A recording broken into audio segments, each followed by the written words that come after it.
y'all. Welcome to the Nickie Brown experience.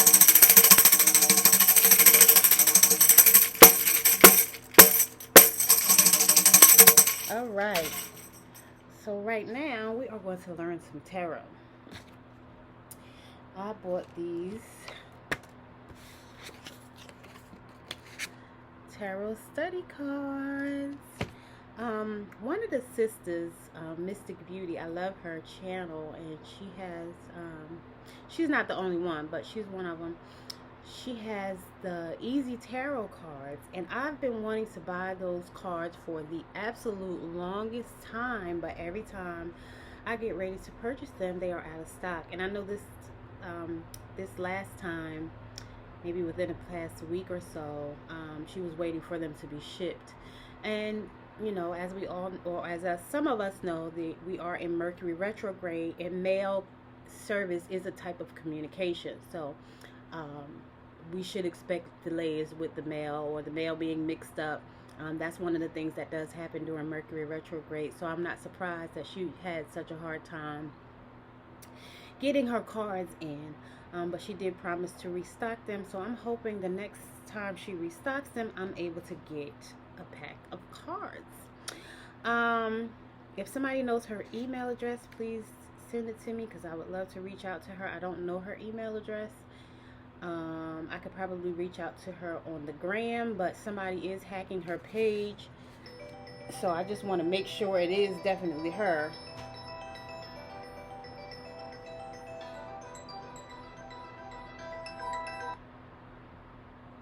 Hello. Good, thanks. How are you?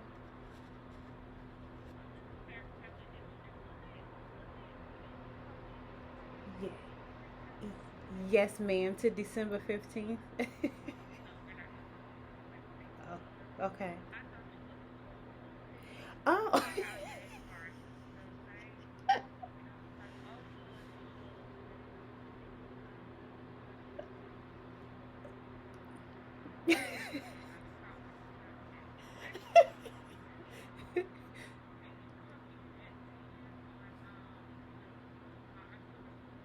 That should be good. Yep, I should be able to do that one. That's okay.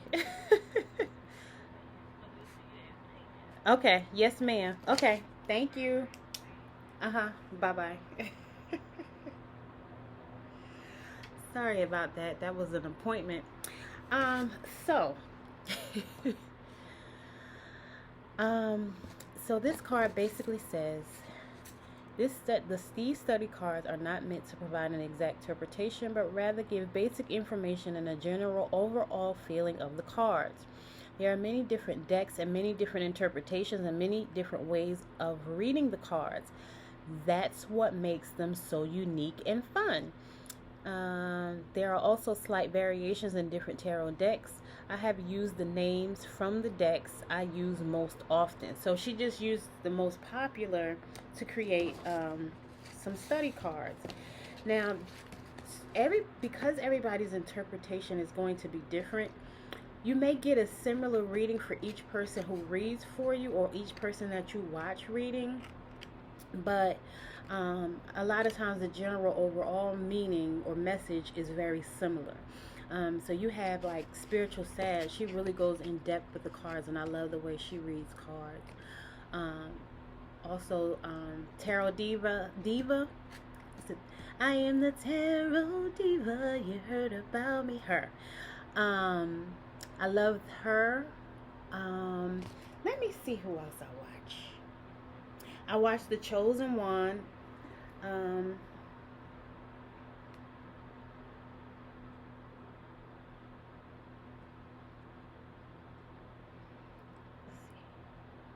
there's another sister that I like, who I kind of just started watching. I just started watching The Chosen One too. Oh, Spiritual TT. Mystic Beauty always talks about Spiritual TT, so I finally checked her out. I've been watching her lately. I love that she does like the morning tea, and basically she really comes at you from the perspective of like she's really your auntie, and don't tell your mother I told you this type of thing. I love her. But there's another sister. She's kind of new. Oh, spiritual advisor. I think that's her. Spiritual advisor. And oh, Mina Means, but that's not her. That's not her name on. What's Mina's page? I just love her. I said, oh, she must be from New York or New Jersey, honey, because she be. I love it. Because I'm from New Jersey, so I love people who, you know, I can kind of relate to in that way. Like who I can tell is were born and raised at least in the Northeast somewhere. Dag. I've been watching other people's YouTube videos, so I have a lot of stuff in my rotation, but I can't. Man. What is her name? The Time Oracle. Okay. So I like Time Oracle too. I love that. I love her. So I love Spiritual Sass, Time Oracle, Tarot Diva, Mystic Beauty. Oh, but no, that's not it. This. Oh, I think I said it already though. I can't remember. I'm sorry, y'all. Yeah, Spiritual Advisor. So I just started watching her, and I just started watching The Chosen One, ChozinHwan.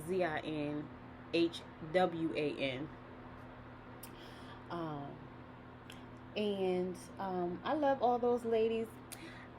For the last couple of days, and I guess this is because Mercury retrograde, because I hadn't heard it prior to Mercury retrograde. And I'm not saying it's any of the ladies that I mentioned. I'm just saying I've been hearing that there may be some jealousy or animosity, or you took my viewers, or something crazy, you know. But again, if you understand tarot, you know that everybody interprets the cards differently. So, you know, a lot of us that watch and or read tarot, we have several people that we watch or listen to. And not so that you can, like, you can't really steal. How do you steal how the cards come out? The cards are going to come out the way that they come out. Now, you know, maybe the way certain people say certain things, or, you know, but we all kind of like, most of us are African American or melanated. So we have similar speech. Like, you know, a Southerner might say baby and drag it out, you know, but somebody from the North might still say baby, but baby please, and they just say it faster. Like, you know, and I'm not saying that that's the case. I'm just saying, like, we all have similar things that we may do or say. Like girl, you know, again, somebody from the West might say girl please, and somebody from the Northeast might say girl bye. But, you know, we're still like, it's still like, so I don't understand really jealousy and you know, envy, but I know that some people do have those feelings come up inside of them, but it's really not necessary. Again, everybody reads the cards differently, and you're going to get a different interpretation, maybe or maybe not. Even if people say similar things, so what? Like, I don't know. I don't really get that part of it, but anyhow, there are 22 major arcana cards and 56 minors. And the minors basically are the different suits. And in some cases, they're called wands, cups, pentacles, or swords. But of course, you know, they could be like, because the African tarot, where are they? Oh, man. In the African tarot deck, they do say cups, but then they use coins, wands, spears, and disc. So instead of pentacles, they say disc. So instead of pentacles, it's disc. Instead of swords, it's spears. But they also use cups, and wands is the same too. So, you know, depending on what tarot deck you use, some of those words may be a little bit different. And then too, it depends on who taught the person to read tarot. Some people were taught by a parent, grandparent, auntie, uncle, whatever. And some people are self-taught. Some people learned right here on YouTube.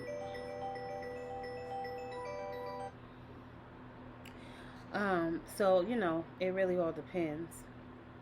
The first tarot cards were playing cards. So I've read this before because I have read the history of tarot cards.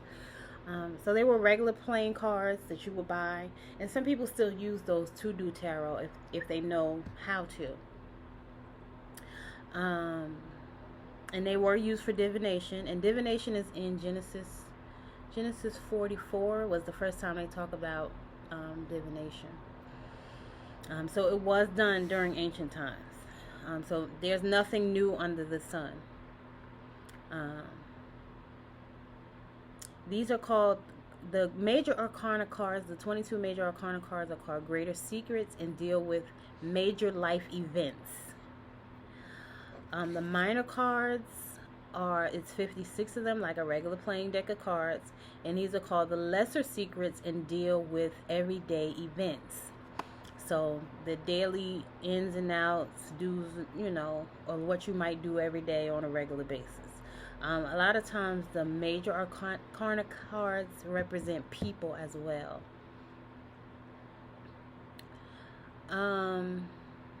They are 4 suits. So, you know, your king, your queen, of course, those represent people too. Your pages and your knights as well. And those are called your court cards, so the royal court, if you will. And they are numbered from ace to 10. Again, just like a regular playing deck of cards. The minor... I feel like I missed one. The minor arcana cards. It is difficult when you are starting out to learn all 56 cards. I'm just starting out. Like I said, I do have this gift, but I'm not used to sharing it with people in this way. So I decided to use tarot cards to make me more comfortable, and I'm enjoying learning how to use them. But I don't have them all memorized, and that's why I'm still reading and sharing this with you right now to help you have a better understanding. It is difficult when you're starting out to learn all 56 cards of the minor arcana. So instead, I concentrated on what the numbers ace to 10 represented and what suits and elements meant.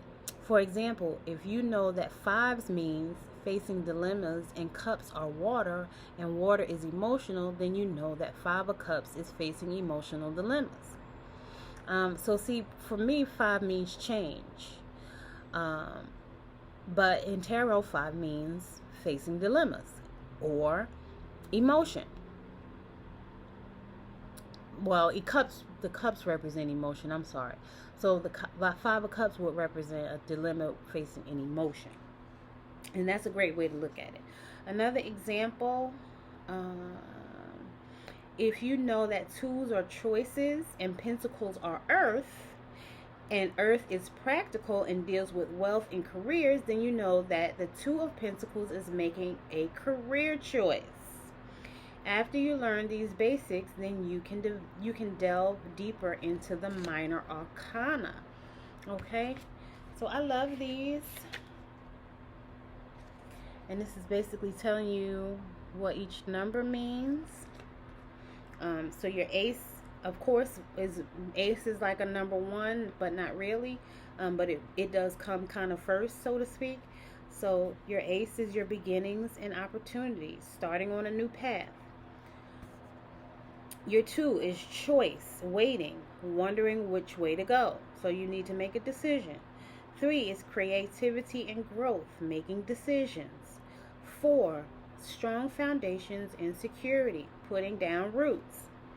5, challenges and changes, facing dilemmas. 6, harmony and peace, finding happiness. 7, dreams and discovery, looking to the future. 8, progress and motivation, making plans. 9, action, courage, and working hard. 10 is completion, and enjoying accomplishments. Again, some of these numbers may mean something different if you study numerology or something different, because 9 for me is completion, and then 10 is basically 1 again. So, you know, everybody may interpret some of the numbers slightly differently, but for the most part, in tarot, this is what you have. Your wands represent spirituality and fire. I'm not going to read everything, but that's the basic spirituality and fire. Your cups are emotion, and of course, it's the element of water.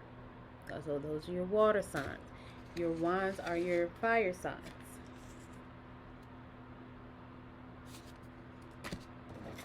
And your cups are your water signs. Your pentacles, your earth signs.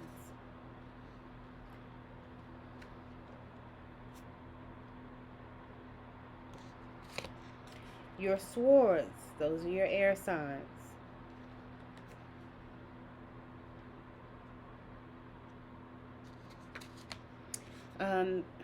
Pages, you know, most people know that pages are, that's like your immature adult or your child. So if it's not a child, it's someone with childlike behavior or a childlike mentality. Your knight would be more of like your adolescent or your teenager. Or someone who's at least matured from a page. And you have your queen, of course, that's your woman. Usually she is mature, and she's usually a nurturer. That's your mothering energy. And then, of course, your king, that's that pappy there, boss. And so he's usually mature and responsible, depending on the suit. And depending on the other cards that are around it, of course. Of course, all of these cards depend on the other cards that are around it as well.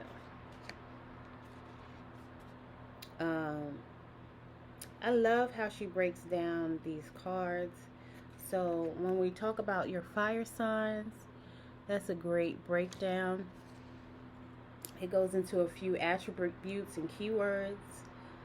The direction is south, the season is summer, the time is noon, the color is red. It is represented by the full moon, the planets, the sun and Mars. It's masculine or active. So remember, tarot cards are not masculine or feminine. It's just the energy of the card itself. So you could be talking about a woman, but it could be this is a masculine sign. So, you know, you would interpret it that way according to whatever card you get. Remember, fire is hot and dry, so, you know, that'll help you out in understanding and or reading tarot. Okay.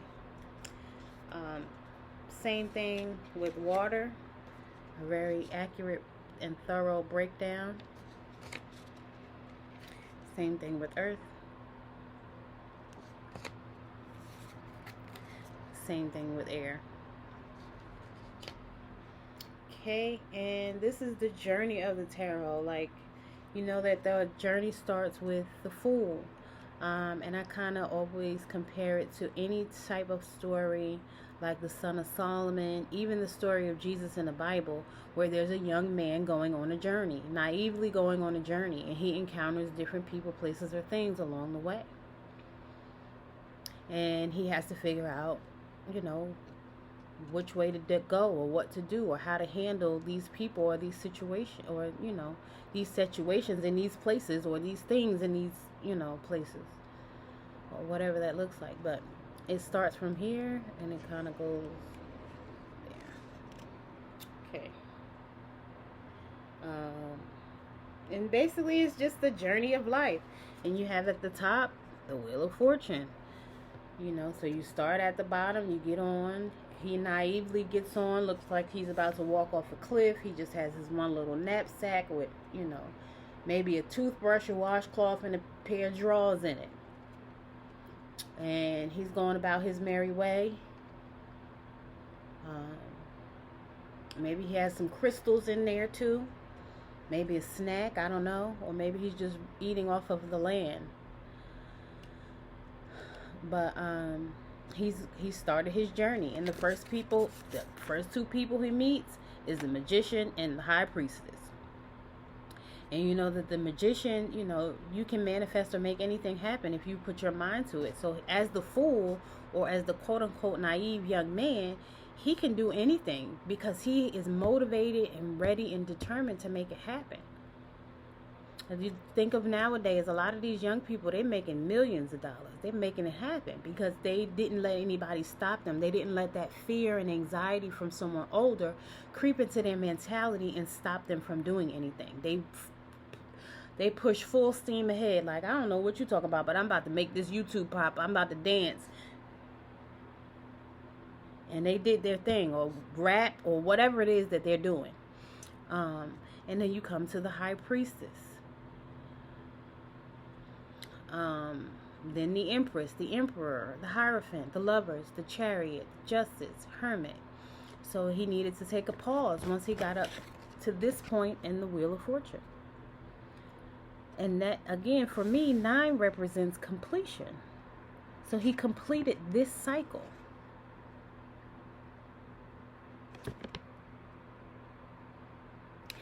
And then this was the turning point. So the Wheel of Fortune. So he either had good luck or not so good luck. So he either started back over from 9. Once he completed that cycle, he either had to start back over, or he went up to the top. So I don't know if he was just getting on. Depends on what's going on, you know, at that time. So you're either just getting back on the Ferris wheel, or you're at the top looking down and you're enjoying the view and the abundance and resources that come with being at the top. Okay, and then we slowly have to start coming back down on the wheel. Okay, so you have strength. So whatever happened in that first journey of life, hopefully it gave you strength. And strength is represented by the number 11. So that's a very powerful number. And that S, it starts with the letter S. Then you have the hangman. So you're thinking about some stuff. There's the death card. The death card could go either way. Again, if it's in the reverse, it's definitely a good thing. Or it could be the death of something, you know, maybe you started a business along that first part of the journey and, you know, it didn't work out so well. So maybe you have to start over. But then if you do have to start over, you have to have temperance. And then there's that devil card. Then you may have a tower moment, which, again, it could go either way. Depends on how you played out this journey called life. After your tower, you know, if you do experience a not so good situation, you know, you could become the star. You get the moon and the sun can shine brightly in your favor. And if anything, if people did things against you, you could see them receive judgment. And if you did things against other people, you could receive judgment. And then there's the world card. And then that's basically the end of the journey. But what you're hoping to get to is the spirit world. Whether that be spiritually elevated in your mind, or transitioning to the spirit world when it's time for you to leave this realm of existence. Whatever that looks like. Alright, y'all. So that was your study cards for the minor arcana. And I think I kind of briefly went over the majors in another video, so I'm not going to do those again. But yeah, thank you for watching. I hope you learned something. I know that I did, and I hope to be a better tarot card reader as I continue to do this, because again, I normally just share my gifts as if I'm giving advice, and I don't share my gift with confidence from the perspective that I should be sharing them in, but I've been guided to do so, and so I'm doing my best to do everything that I am being guided to do. It's very different. It's very weird. I wouldn't even say weird, but it's very different. But I'm being obedient. I'm paying attention to my dreams. I'm writing them down, and I'm doing my best to stay in the energy that I need to be in to elevate higher into the next level. So I hope that you are doing the same if you are being guided to do so. I love y'all, and until next time, later.